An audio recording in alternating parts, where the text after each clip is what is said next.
Gênesis capítulo 25, eu vou ler os 6 primeiros versículos, depois eu vou ler o último versículo do capítulo, e a exposição será do capítulo inteiro. Gênesis 25, de 1 a 6, diz assim: Desposou Abraão outra mulher, chamava-se Quetura. Ela deu à luz a Zinrã, Joquizã, Medã, Midian, Isbaque e Suá.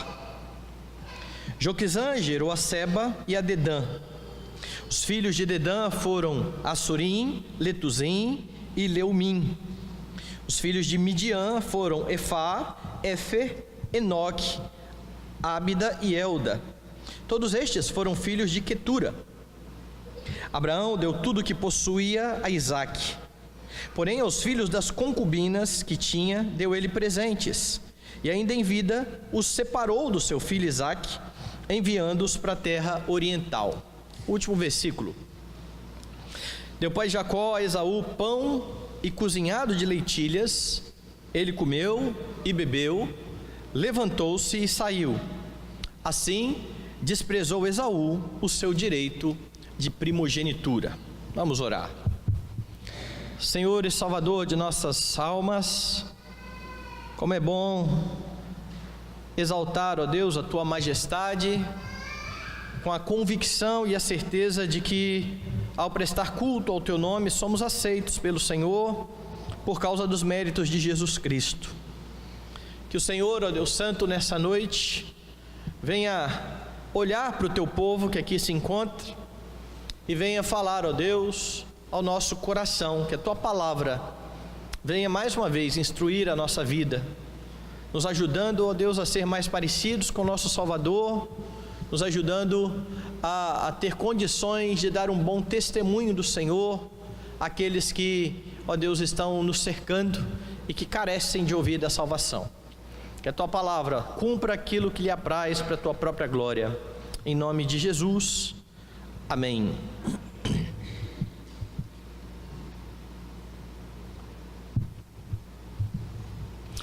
Irmãos, o livro de Gênesis, como nós sabemos, desde o capítulo 3, está traçando a linhagem daquele que virá esmagar a cabeça da serpente, do descendente da mulher.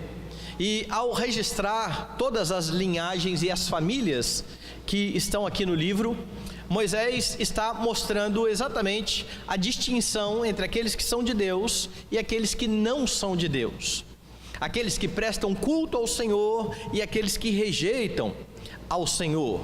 E nós estamos acompanhando aqui a saga de um destes homens e dessas famílias, que é a família de Abraão, que foi chamado da sua terra e da sua parentela para ir para uma terra que Deus iria mostrar. Nós vimos que depois de muito tempo em que Abraão por vezes titubeou, esquecendo-se da promessa de Deus, a despeito de tudo isso, Deus traz ao mundo Isaque e afirma que por Isaque seria chamada a descendência de Abraão.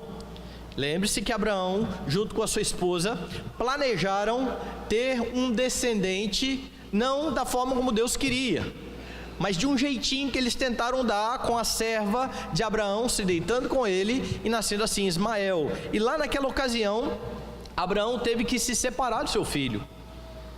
E o que você vê é que a consequência do pecado daquele homem e daquela mulher, de fazerem de forma distinta daquilo que Deus mandava, trouxe consequências para a sua família, onde um pai precisa agora se separar do seu filho.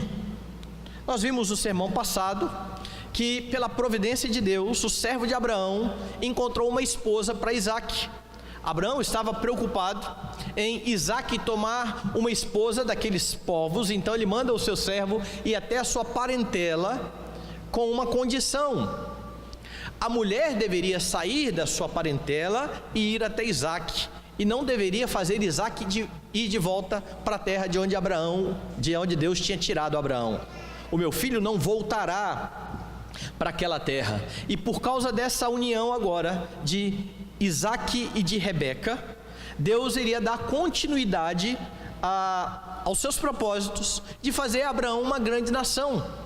O descendente de Abraão agora nasceu, ele está casado, E como nós notamos na semana passada, isso aponta para o fato de que, da mesma forma que Abraão providenciou, trouxe uma esposa para o seu filho, Deus também trouxe uma esposa para o seu.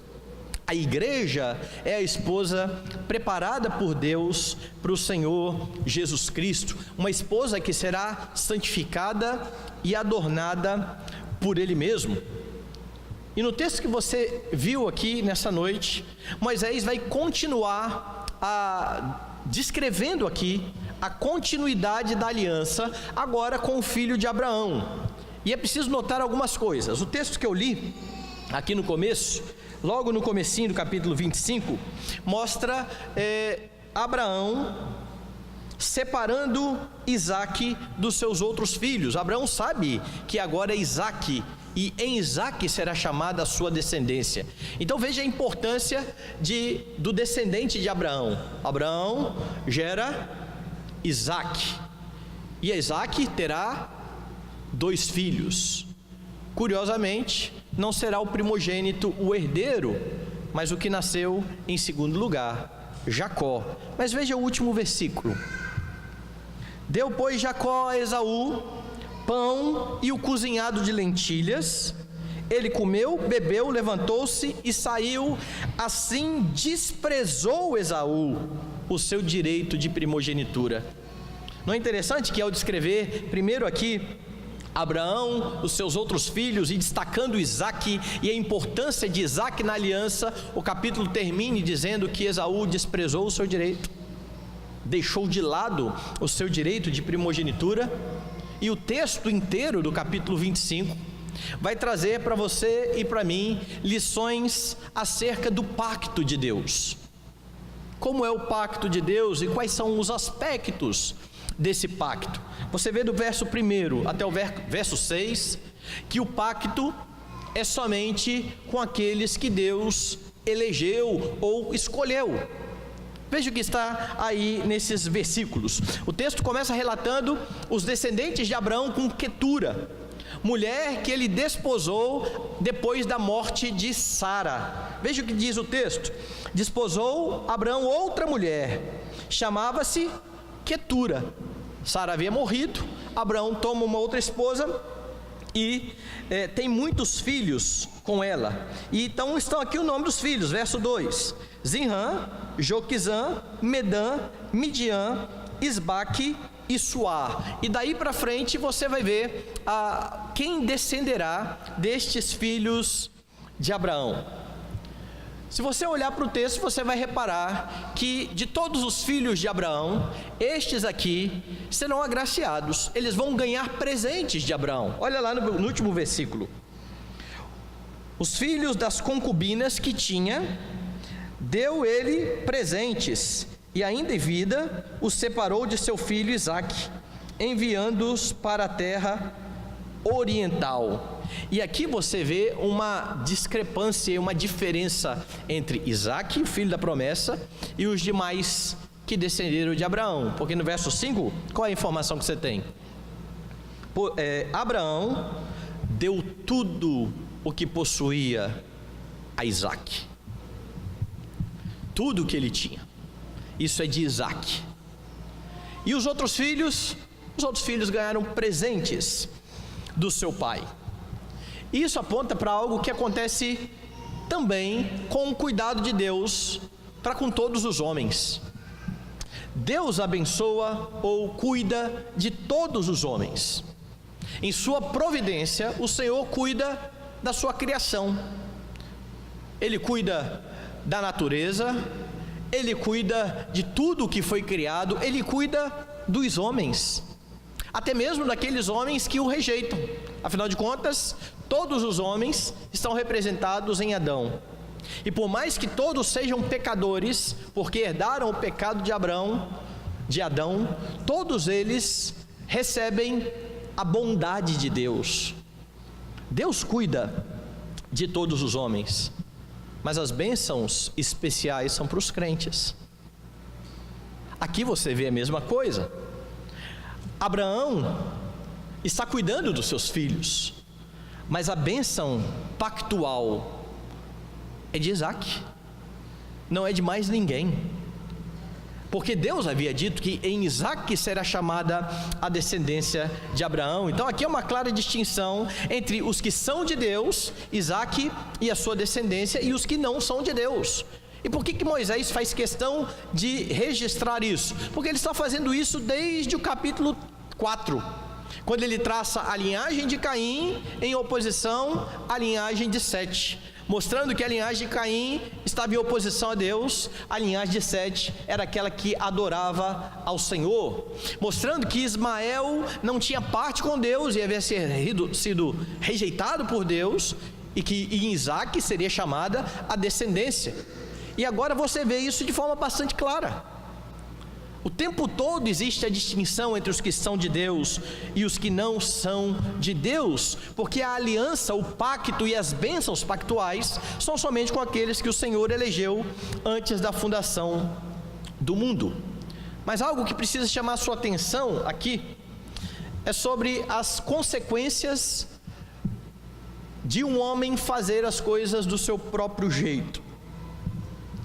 Abraão ouviu de Deus bem claro: em Isaque será chamada a tua descendência. Quando ele ouviu isso, ele já tinha tentado estabelecer a descendência de outra forma, com Ismael. Quando ele ouve disso, ele tem que despedir Ismael. Depois disso, ele se casa novamente e tem um monte de filho, a despeito de saber que a descendência virá por Isaque. E agora, este homem que não permaneceu somente com Isaque, se ele tivesse permanecido somente com Isaque, ele veria somente o seu descendente herdar as bênçãos. Agora ele toma concubinas, além das suas mulheres, e apesar de ver Isaque herdando as bênçãos, ele tem que conviver com a realidade de ter filhos preteridos por Deus. E é por isso que o texto vai enfatizar lá no versículo 6: os filhos das concubinas que tinha, deu ele presentes, ainda em vida os separou do seu filho Isaque. Abraão está tão consciente da distinção que Deus faz entre Isaque e os outros, que ele mesmo separa. Em vida, antes de morrer, ele sabe, mas ainda assim ele teve vários filhos e viu estes filhos rejeitados pelo Senhor. A primeira lição do texto é que a aliança, o pacto, é somente com os eleitos. Vai lá em Mateus capítulo 5. E você vai ver aqui em Mateus capítulo 5 uma demonstração de que Deus cuida de todos os homens, semelhante ao que fez Abraão com todos os seus filhos, mas que especialmente ele cuida dos seus. Mateus capítulo 5, no versículo de número 43. Ouvistes o que foi dito: amarás o teu próximo e odiarás o teu inimigo. Eu, porém, vos digo: amai os vossos inimigos, orai pelos que vos perseguem. A ordem agora para os discípulos é: orem por inimigos e pelos que perseguem a vocês, para que vos torneis filhos do vosso Pai Celeste, porque Ele faz nascer o seu sol sobre maus e bons, e vir chuvas sobre justos e injustos. Jesus está dizendo aqui que o Senhor Deus cuida de todos os homens, indistintamente. É lógico que haverá um dia em que os injustos serão julgados de uma vez por todas, aniquilados, destruídos, mas enquanto isso não acontece, o Senhor está cuidando. O Senhor está usando da sua bondade, e a bondade de Deus para com aqueles que o rejeitam vai servir ainda de maior condenação para estes que recebem dádivas do Senhor, mas não reconhecem, mas o deixam de lado. Esse texto então reafirma a verdade que em sua providência o Senhor cuida da sua criação. Vá lá em Timóteo agora, primeira epístola de Paulo a Timóteo, e você vai ver o que diz Paulo ao seu filho na fé. Primeira epístola de Paulo a Timóteo, capítulo 4.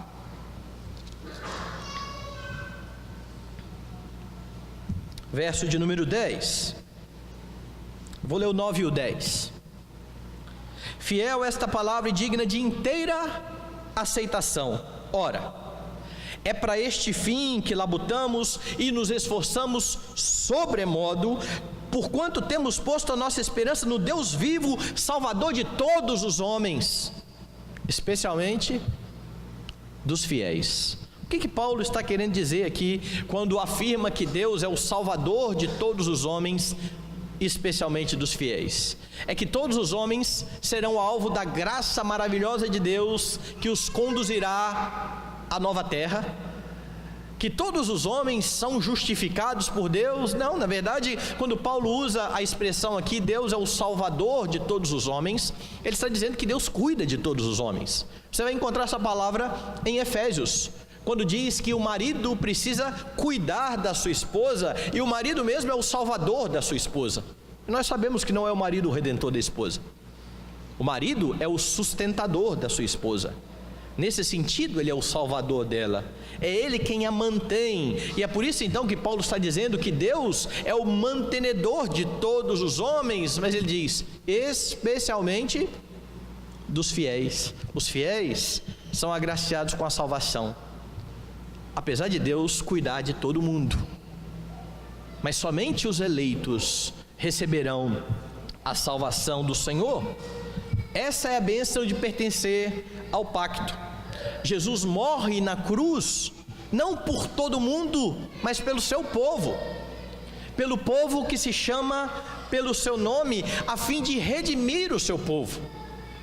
É bom você lembrar que quando o anjo vai até José, quando José quer deixar Maria secretamente, o anjo vai dizer exatamente isso. Olha, não temas receber Maria como a sua esposa, o que nela foi gerado é do Espírito Santo. Ela vai dar à luz um filho, e vocês vão colocar o nome desse filho de Jesus, porque ele salvará o seu povo dos pecados deles. Ele não vai salvar todo mundo, ele vai salvar o seu povo, este povo que descende da linhagem da mulher, desde Gênesis. Jesus não derrama o seu sangue por aqueles que são rejeitados e reprovados. É isso que você olha aqui, a bênção de pertencer à aliança. A questão aqui é, você tem sido grato por isso, por Deus ter enviado o seu Filho para salvar um povo eleito antes da fundação do mundo, do qual você faz parte sem merecer, porque você não merece, como eu não mereço. O que todo homem merece da parte de Deus, por causa do pecado de Adão, é a sua ira. E o fato de Deus separar um povo para ser alvo do seu cuidado especial, para ser alvo da salvação conquistada por Jesus Cristo na cruz, precisa ser motivo de muita gratidão ao nosso coração e de humildade. Entender que o pecado é algo tão grave que Deus precisou dar o seu Filho para morrer em nosso favor. E é por isso que, conscientes disso, nós não podemos brincar com o pecado, porque o pecado tem consequências. Você vê isso na vida de Abraão, e talvez você já tenha experimentado isso na sua. Infelizmente você tem grandes e numerosos exemplos na Escritura, mas ainda assim você toma caminhos diferentes e acaba sofrendo com as escolhas que dia a dia você faz, contrárias àquilo que Deus tem estabelecido na palavra. E se o Senhor não nos sustentasse, não nos guiasse, nós faríamos ainda pior, nós tomaríamos ainda piores caminhos a cada dia. Os nossos pecados têm consequências, e essas consequências por vezes perduram. E qual é a maior delas? A maior delas é a morte do descendente de Abraão, Jesus Cristo. Todas as vezes que você brinca com o pecado, você está brincando com aquilo que matou o seu Salvador. Não se brinca com isso. Saber que o pecado fez com que Cristo sofresse a nossa morte deveria ser um incentivo para fugirmos dele e não para ficarmos testando até que ponto nós conseguimos ir sem pecar, porque é assim que às vezes as pessoas agem. Em vez de correr do pecado, até que ponto eu posso permanecer nessa situação sem pecar? Até que ponto eu posso ir? E vai até o limite, achando que está no controle de todas as coisas, enquanto deveria fazer como José, largar a capa para trás e sair correndo. É assim que nós lidamos com o pecado. Nós o deixamos bem longe de nós. Abraão desobedeceu e sofreu. Não pense que vai ser diferente. Muitas vezes você sofrerá por conta dos seus pecados, a despeito deles já estarem pagos em Cristo Jesus. Deus nos corrige para que saibamos, por meio muitas vezes da dor, da consequência do pecado, que nós precisamos ser um povo santo e fomos eleitos para ser este povo santo. Deus então faz essa distinção. Você vê essa distinção quando nós nos aproximamos da mesa do Senhor, em que aqueles que estão em comunhão com Deus participam, aqueles que não estão em comunhão com Deus são colocados de lado. E é por isso que crentes que estão vivendo como ímpios são afastados da mesa, porque têm transigido com o pecado e precisam entender a seriedade disso e retornar aos caminhos do Senhor. As bênçãos do pacto, a aliança é somente com os eleitos, mas volte ao texto. Você vai ver que no texto o pacto agora é mantido com Isaac. A partir do verso 7, você vai ter então o fim da saga de Abrão, ou de Abraão. Diz o texto: foram os dias da vida de Abraão 175 anos. Expirou Abraão, morreu em ditosa velhice, avançado em anos, e foi reunido ao seu povo. Sepultaram-no Isaque e Ismael, seus filhos, na caverna de Maquipela, no campo de Efron, filho de Zoar, o Eteu, fronteiro a Manre, o campo que Abraão comprara aos filhos de Et. Ali foi sepultado Abraão e Sara, sua mulher. Agora tem fim a jornada, a caminhada de Abraão, pelo menos nessa terra. Ele está saudando de longe, como disse Hebreus, e a gente já viu várias vezes esse texto, a cidade celestial. Ele está contemplando isso, e agora ele encerra aqui a sua jornada. O versículo vai enfatizar agora que a aliança, o pacto, permanece com Isaac. Como é que você vê isso aqui no texto? Primeiro você vê o detalhe de que Moisés exalta a figura de Abraão. Ele morre em ditosa velhice, ele é bastante abençoado e ele é reunido ao seu povo, ele é enterrado em Maquipela. A esperança da terra está no coração daquela família que sepulta ali então o seu pai. Mas o texto diz no versículo 9: sepultaram-no Isaac e Ismael. Quem é o mais velho? O mais velho é Ismael, mas Moisés está registrando Isaac em primeiro lugar. Sepultaram-no Isaac e Ismael, para apontar quem é aquele que vai tomar o lugar de Abraão nesse relacionamento pactual com Deus. E o verso 11 vai confirmar a bênção sobre Isaac.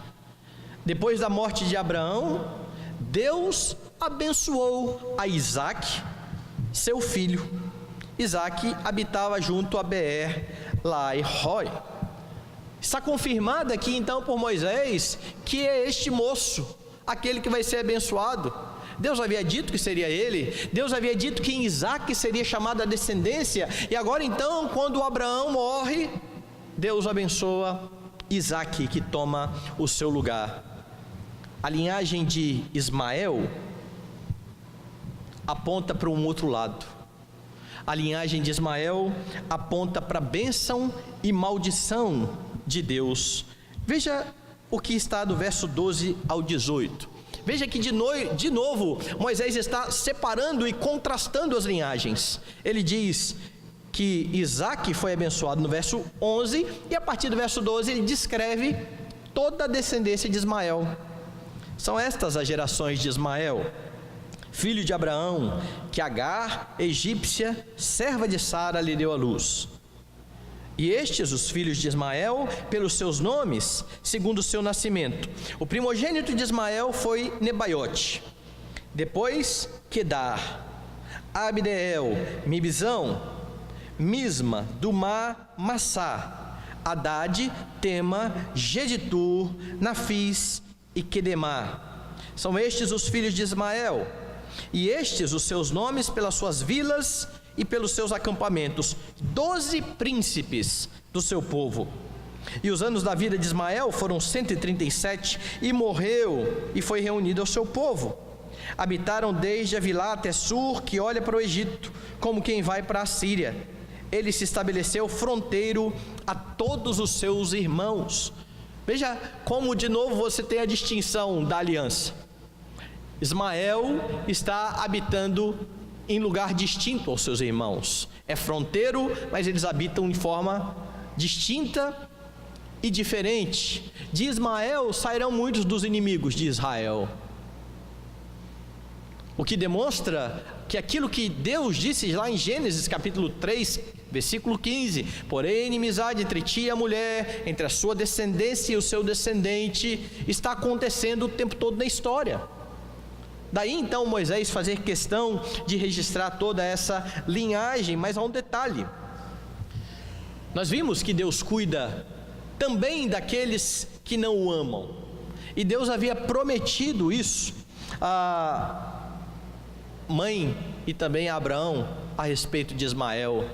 Ismael foi rejeitado, mas Deus também faria dele uma grande nação, e isso vai acontecer, isso vai se cumprir. E é por isso que eu disse que a linhagem de Ismael aponta tanto para a bênção quanto para a maldição da aliança, porque ainda que eles estejam fora do relacionamento com Deus, eles estão sendo bem-sucedidos, entre aspas, aqui nesse mundo, nessa terra. E de onde vem isso? Vem também das mãos de Deus. Volte aí a sua Bíblia lá para o capítulo 17,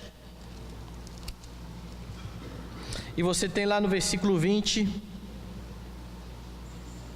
o que Deus diz: quanto a Ismael, eu te ouvi, abençoá-lo-ei, falo-ei fecundo, o multiplicarei extraordinariamente, gerará 12 príncipes, e dele farei uma grande nação.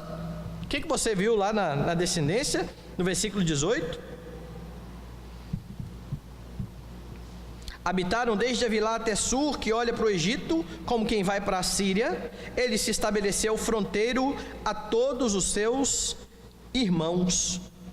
Mas antes disso ele falou dos 12 príncipes, dos filhos que viriam. Deus cumpre aquilo que ele diz, e isso aponta para o fato de a aliança, do pacto, depender sempre da vontade de Deus. Quem é que tem um relacionamento com Deus? Aqueles com quem Deus quer se relacionar,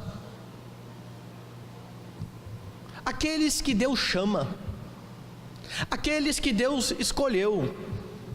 Porque, meus irmãos, às vezes vocês escutam por aí as pessoas dizerem que Deus está doido para salvar alguém, mas as pessoas se mantêm lá do outro lado, não dando atenção a Deus. Mas será isso possível?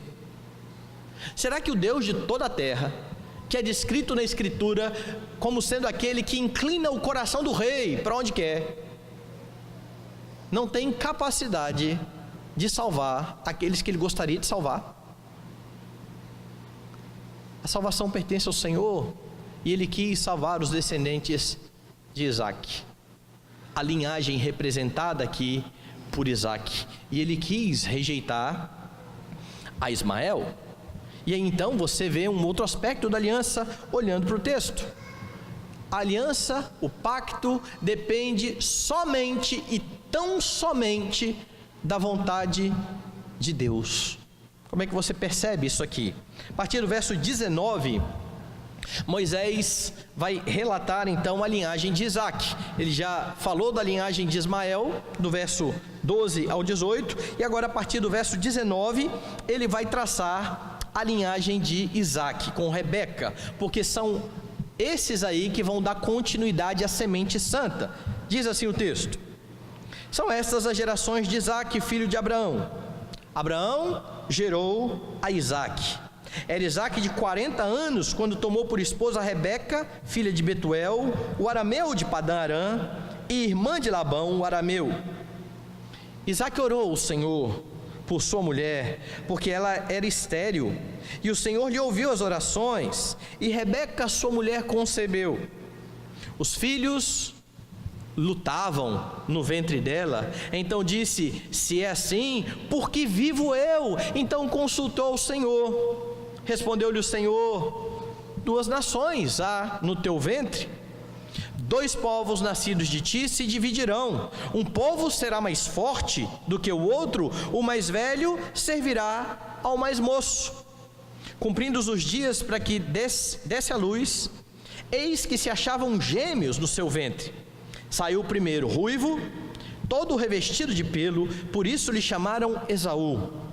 Depois nasceu o irmão, segurava com a mão o calcanhar de Esaú, por isso lhe chamaram Jacó. Era Isaque de 60 anos, quando Rebeca lhes deu a luz. E aqui você tem alguns detalhes também importantes, que apontam para a soberania de Deus ao formar o seu povo, porque semelhante a Abraão, que tinha saído da sua terra com uma mulher estéril, agora ele tem um filho de onde virá toda a descendência, e este filho se casa com uma mulher estéril. Parece que está dando tudo errado. Se é desse moço que vai vir a descendência, por que ele tem que casar com uma mulher estéril? Porque você vai ver novamente a dependência do Senhor aqui. Isaque conhece a história do seu pai. Isaque sabe que a sua mãe era estéril. Isaque sabe que ele é gerado de forma milagrosa, sobrenatural. Quando a sua mãe já estava com 90 anos, e sabendo de tudo isso que Isaque faz com a sua mulher estéril, ele ora, ele se coloca diante de Deus, buscou ao Senhor, orou ao Senhor por sua mulher, porque era estéril, e o Senhor lhe ouviu as orações. Mais uma vez você então vê a ação milagrosa de Deus para fazer com que o seu pacto permaneça. Isaque nasce de forma milagrosa, os seus filhos nascem de forma milagrosa, e isso aponta para o nascimento do Salvador de forma milagrosa. Maria, diz o texto, desposada com José, achou-se grávida sem que tivessem coabitado. Mais um milagre. É Deus quem mantém o seu povo, é Deus quem mantém o seu pacto, é Deus quem mantém a aliança, é Deus quem soberanamente está formando para si um povo, povo que se chama pelo seu nome. Deus então milagrosamente faz com que essa mulher conceba, é Ele quem preserva a aliança. Mas veja, essa aliança não tem a ver com carne. Isso vai ser dito no Novo Testamento. Não depende da carne, da vontade da carne, não depende da vontade do sangue. A aliança não é com uma descendência étnica. Abraão teve Ismael rejeitado, e agora Isaque terá um dos seus filhos rejeitado. Por mais que tenham sido 2 filhos, nascidos no mesmo dia, gêmeos, Deus escolheu um e rejeitou o outro. O que eles fizeram? Nada. Abra sua Bíblia em Romanos, porque quando Paulo está discutindo lá na Epístola aos Romanos a questão da salvação, dizendo que Deus salva quem Ele quer e endurece quem lhe apraz, Paulo havia dito lá no capítulo 9, versículo 6, o seguinte: não pensemos que a palavra de Deus haja falhado, porque nem todos os de Israel são de fato israelitas, nem por serem descendentes de Abraão, descendentes físicos, são todos seus descendentes, ou são todos seus filhos, mas em Isaque será chamada a sua descendência. Por que Paulo está dizendo isso? Porque o Messias veio e o povo de Israel rejeitou o Messias. Paulo está dizendo, a palavra de Deus falhou? Ele falou, não. Não é porque alguém nasceu fisicamente pela linhagem de Abraão que ele é do povo de Deus. Não é assim. O povo de Deus é chamado pela fé. É em Isaque que é chamada a descendência. Então, depois de explicar isso, Paulo antecipa um questionamento.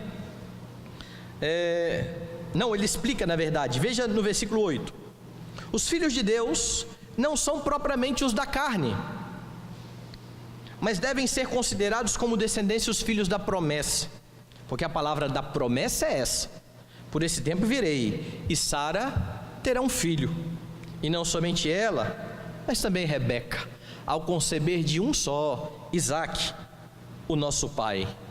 E não eram gêmeos nascidos, nem tinham praticado bem ou mal, para que o propósito de Deus quanto à eleição prevalecesse, não por obras, mas por aquele que chama. Já fora dito a ela: o mais velho será servo do mais moço. Isso aí você leu agora em Gênesis, certo? E ele continua, como está escrito: amei a Jacó, porém odiei a Esaú. Sabe quem foi que disse isso? Deus. Você não passou, na minha Bíblia está escrito aborreci. Sim. Mas a ideia do termo é odiei. Amei a Jacó, odiei a Esaú. Mas Esaú não é filho de Isaque. A aliança depende de Deus e da escolha de Deus. Deus escolheu a Jacó, Deus rejeitou a Esaú. E como eu já falei aqui algumas vezes para vocês, se fosse eu escolheria Esaú, porque eu escolheria pelas obras. Entre Esaú e Jacó, quando eu olho a história, eu falo, lógico que eu escolheria Esaú.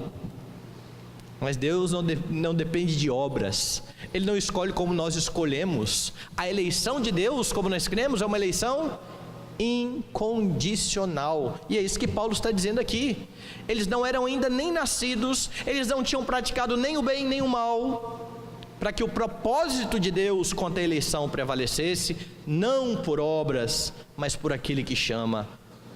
Deus escolhe Jacó e rejeita a Esaú. A aliança depende somente dele. E aí o que acontece no texto? Veja, estes meninos estão brigando no ventre da mãe. E por que eles estão brigando no ventre da mãe? Porque Deus disse que haveria inimizade entre as duas linhagens. Capítulo 3, versículo 15. Inimizade que você vê entre Caim e Abel, inimizade que você vê entre Ismael e Isaque, inimizade que você vê entre Jacó e Esaú. Eles estão brigando no ventre da sua mãe, e quando ela consulta o Senhor, Deus é categórico: eu escolhi Jacó, eu escolhi a Jacó. Essa briga então nos remete a Gênesis 3,15, e como eu disse dos outros descendentes de Ismael, ali há muitas nações inimigas de Israel. Sobretudo, há aqui uma nação inimiga de Israel. Veja o que está dizendo a partir do verso 24: cumprindo os dias para que desse à luz, eis que se achavam gêmeos no seu ventre. Saiu o primeiro ruivo, todo revestido de pelo, por isso lhe chamaram Esaú. Depois nasceu o irmão, segurava com a mão o calcanhar de Esaú, por isso lhe chamaram Jacó. Era Isaque de 60 anos, quando Rebeca lhes deu a luz. O que vai acontecer daqui para frente, meus irmãos, mostra que, apesar de Deus escolher antes da fundação do mundo, os homens são responsáveis pelas suas atitudes. Deus escolheu Jacó e rejeitou a Esaú. Mas o que fez Esaú? Esaú queria a bênção de Deus. Às vezes você tem pessoas, quando você fala da eleição e de que Deus escolhe aqueles que vão ser salvos, que diz assim: mas e se eu quiser Deus e Deus me rejeitar? Não existe essa possibilidade. Se Deus te rejeitar, você não vai querer nada com Ele. E é isso que você vê aqui no texto, acompanha comigo. Cresceram os meninos. Esaú saiu perito caçador, homem do campo. Jacó, porém, homem pacato, habitava em tendas. Isaque amava Esaú, porque se saboreava da sua caça. Rebeca, porém, amava Jacó. Os pais agora têm preferências pelos filhos. Cada pai ama um dos filhos. Tinha Jacó feito um cozinhado quando, esmorecido, veio do campo Esaú e lhe disse: peço-te que me deixes comer um pouco desse cozinhado vermelho, pois estou esmorecido. Daí chamar-se Edom. Se você prestou atenção no que nós cantamos hoje, daqui a pouco nós vamos lá. Um dos nomes de Esaú é Edom. Edom, ou Esaú, chega em casa com fome. Jacó fez lá o seu cozinhado. Me dá aí um pouco do seu cozinhado. Jacó, como não era bobo, era um trapaceiro, vai dizer o quê? Versículo 31: vende-me primeiro o teu direito de primogenitura. E essa era uma prática comum, abrir mão e vender o direito de primogenitura. Me vende aí o direito de primogenitura. Como é que foi que Esaú respondeu? Estou a ponto de morrer. De que me aproveitará o direito de primogenitura? Para que isso? Será que ele ia morrer?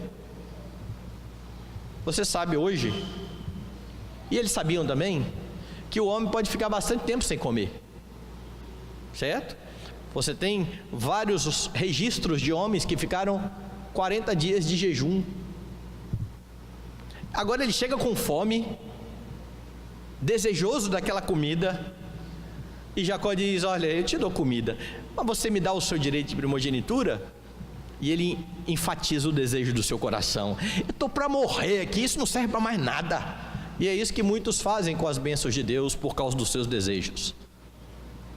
Eu não quero saber do que Deus tem para mim, eu quero saber de realizar o meu desejo, de fazer aquilo que o meu coração se agrada. Não serve para nada esse negócio de primogenitura. Então disse Jacó: jura-me primeiro. Ele jurou e vendeu o seu direito de primogenitura a Jacó.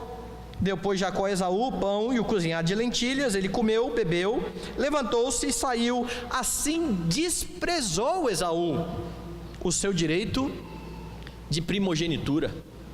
Lá no Novo Testamento você vai ter a interpretação disso aqui, quando diz que não deve haver entre vós raiz de amargura, e nem haja ninguém profano, como foi Esaú, o qual por um repasto vendeu o seu direito de primogenitura. É isso que está acontecendo. De fato Deus escolheu a Jacó. Esaú está tentando escolher a Deus. Esaú não tem a mínima, não dá a mínima para a importância de seu primogênito. Ele prefere a comida. Veja quanto pecado você tem aqui. Você tem o pecado dos pais, cada um com o seu filho preferido. Você tem o pecado de Esaú, que rejeita a bênção por causa de um prato de lentilha. Você tem o pecado de Jacó, que se aproveita da fome do irmão para comprar a sua primogenitura. O que mostra que não há diferença moral entre Esaú e Jacó. Ambos são pecadores. Não era Esaú mau e Jacó bonzinho. Ambos são pecadores. Mas Deus amou a Jacó. Não era porque ele era bom, é porque Deus quis amar a Jacó. E a despeito do pecado de Jacó, Deus cumprirá nele as suas promessas. Esaú rejeita o seu direito de primogenitura, mas como eu disse, daqui sairá um dos inimigos de Israel, Edom. Hoje nós cantamos o Salmo 137, e quando nós cantamos salmos imprecatórios, para muitos isso soa estranho. Abra lá o Salmo 137.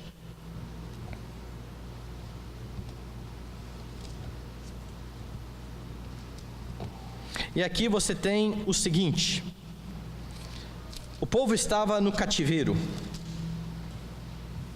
Eles foram levados para o cativeiro por causa da Babilônia. E então eles estão relatando aqui o que aconteceu. Às margens dos rios da Babilônia, nós nos assentávamos e chorávamos lembrando de Sião. Nos salgueiros que lá haviam, pendurávamos as nossas harpas, pois aqueles que nos levaram cativos nos pediam canções. E os nossos opressores, que fôssemos alegres, dizendo: entoai-nos alguns dos cânticos de Sião. Lá na Babilônia, quem nos levou cativo pedia: se alegrem, cantem os cânticos de Sião. E então o povo diz: como haveríamos de entoar o canto do Senhor em terra estranha? Mas o povo sabe por que está lá. O povo sabe que Deus está tratando os seus pecados, mas ainda assim ele está dizendo: como é que nós vamos fazer isso? Nós estamos numa terra diferente. Então ele começa a lembrar de Jerusalém. Se eu de ti me esquecer, Jerusalém, que se resseque a minha mão direita, que a minha língua se apegue ao meu paladar, ou ao meu palato, que colhe a língua no palato. Eu não me esqueço de Jerusalém, da bênção que está em Jerusalém. Se eu não preferir Jerusalém, a minha maior alegria.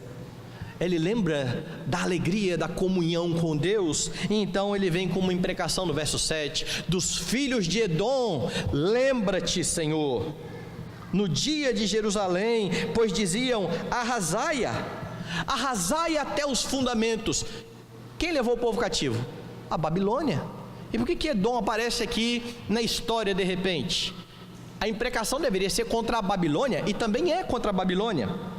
Veja o verso 8: filha da Babilônia, que há de ser destruída, feliz aquele que te der o pago do mal que nos fizeste, feliz aquele que pegar teus filhos e esmagá-los contra a pedra. Babilônia, feliz aquele que fizer com vocês o que vocês estão fazendo conosco. Lembre-se que as imprecações do Antigo Testamento têm a ver com o reinado do ungido de Deus e com a preservação do povo de Deus. Antes que alguém pense assim: eu posso orar assim porque o meu amigo lá do escritório passou a perna em mim. Não, orai pelos que vos perseguem. Nós lemos agora há pouco Jesus falando. O que estava em jogo aqui era a linhagem santa do Messias, porque se a Babilônia acabasse com o povo de Israel, a promessa de Gênesis 3,15 não se cumpriria. Acabando o povo de Deus, Deus não conseguiria cumprir a promessa que ele fez da mulher: vai nascer aquele que vai esmagar a cabeça da serpente. Por isso então a oração de imprecação contra a Babilônia é a oração contra todos os inimigos de Deus, representados por aquela linhagem da serpente, lá em Gênesis 3,15. Por isso então as palavras tão duras contra a Babilônia, eles pedem a vingança do Senhor. Mas e Edom? Sabe o que fez Edom? Enquanto a Babilônia ia contra Jerusalém, Edom faz um acordo com a Babilônia e se alegra com a derrota de Jacó. É por isso que ele está dizendo no verso 7: contra os filhos de Edom, lembra-te, Senhor, do dia de Jerusalém, pois eles diziam: arrasai-a, arrasai-a até os fundamentos. O filho rejeitado por Deus, o povo que veio então deste filho, está contra o povo de Deus. Abra então comigo a sua Bíblia no livro de Obadias.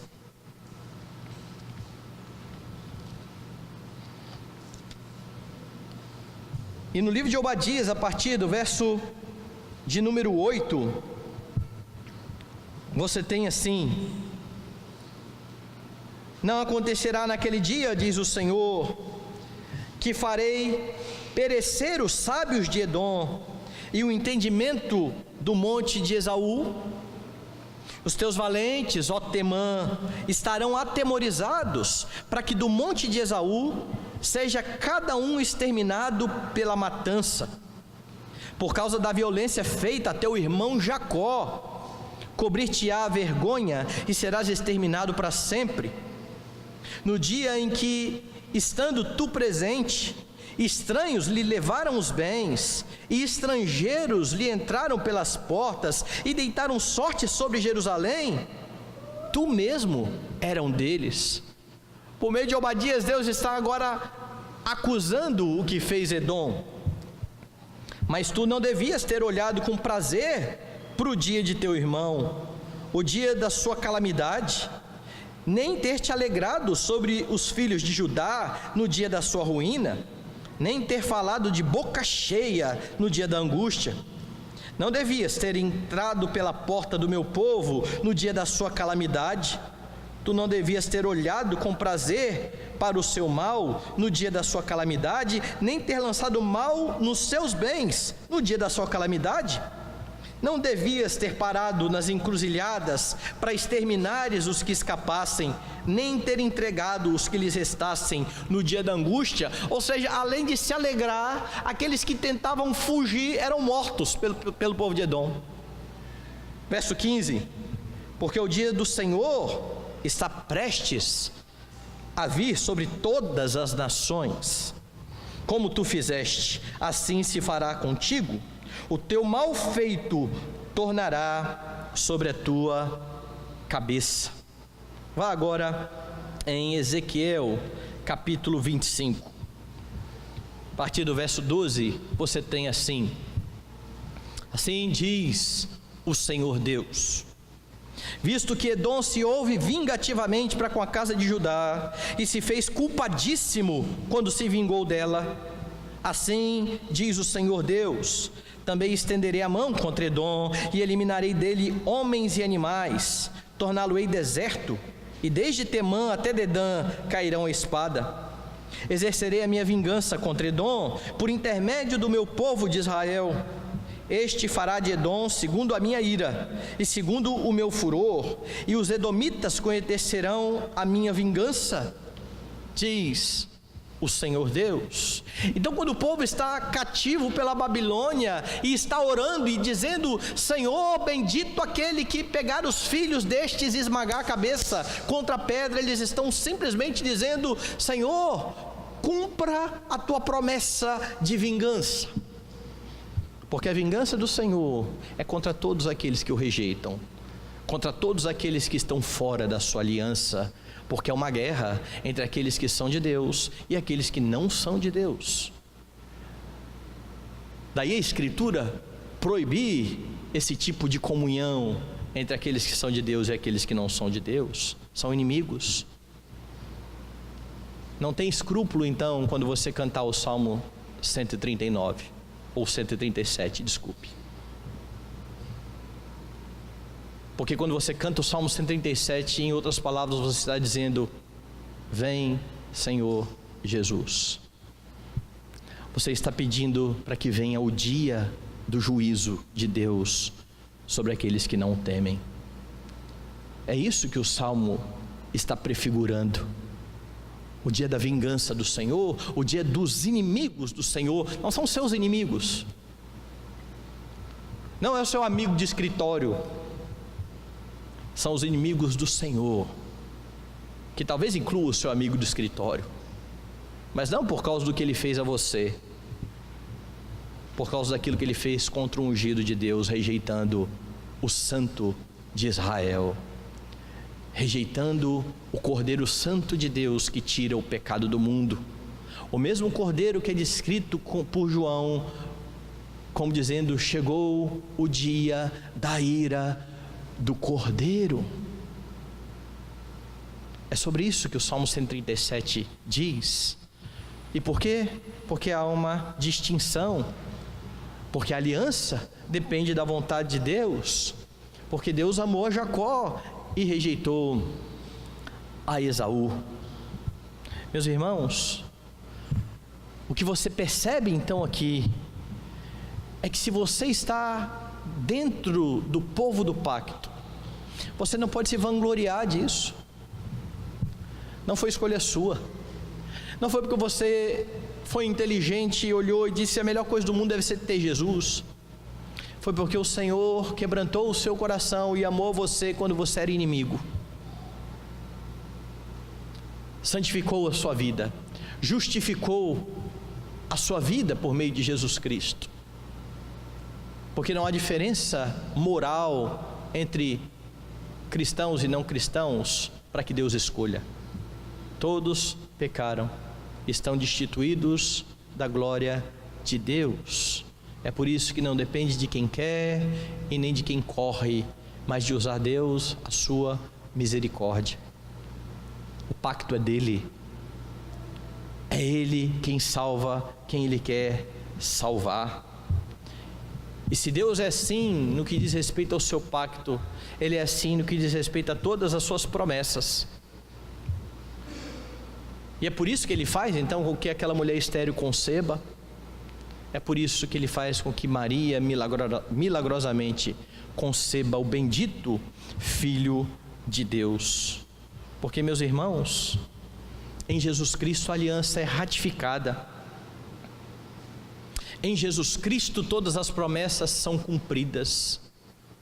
Ele vem para a salvação do seu povo, mas ele vem para a ruína de muitos. Ele vem para causar separação, ele diz, entre o homem e a sua mulher, entre a mãe e o seu filho. É por isso então que ele vai dizer: eu não vim para trazer a paz, mas a espada.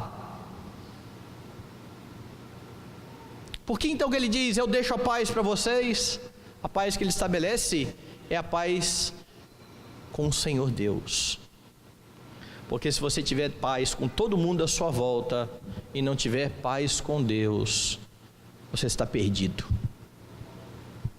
Mas se você estiver paz com Deus, se você tiver paz com Deus, pode o mundo inteiro se voltar contra você e você está seguro. Essa é a realidade que a Escritura apresenta. É por isso que você precisa ter paz com Deus. É por isso que você tem que se sujeitar a Jesus Cristo, aquele que na cruz pisa na cabeça da serpente e que agora aguarda o dia em que todos os eleitos serão chamados à fé, para que venha o fim, para que haja a segunda vinda e o juízo sobre todos os homens. No dia em que todas as nações se apresentarem diante do Senhor, os justos para herdar a vida eterna, os injustos para o horror e vergonha eternos. A guerra entre Jacó e Esaú só tem fim na cruz do Calvário, quando Cristo mata a serpente. E só terá plenamente um final quando o Senhor Jesus Cristo retornar. E é por isso que você tem que orar: Maranata, vem Senhor Jesus. E ao orar assim, você estará orando o Salmo 137. Dos filhos de Edom, lembra-te, Senhor, para seres contra, pois de Sião diziam: até as bases arrasai-a. Os filhos de Edom aqui representam todos aqueles que estão em oposição ao povo de Deus e ao santo e bendito Filho de Deus. Louve a Deus por estar incluído na aliança.